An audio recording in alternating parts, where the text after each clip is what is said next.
le quiero decir a los de Esquerra Republicana y a Puigdemont y a Junqueras que evidentemente vamos a arrasar todo aquello que han hecho tan mal durante los 2 últimos años.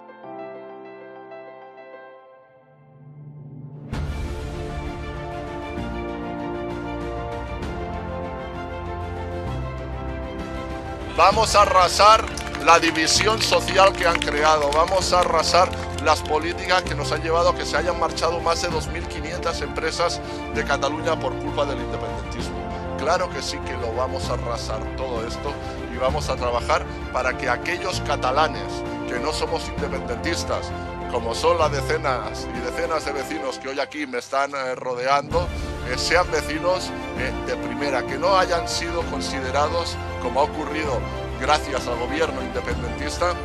vecinos de segunda, como si aquellos que nos sentimos catalanes y españoles para los independentistas fuéramos paletos. No somos paletos, somos catalanes de primera, igual que lo son aquellos que se sienten independentistas. Y por eso vamos a trabajar en los próximos años desde el gobierno de la Generalitat y desde el Ayuntamiento de Badalona para recuperar esa dignidad de todos los catalanes.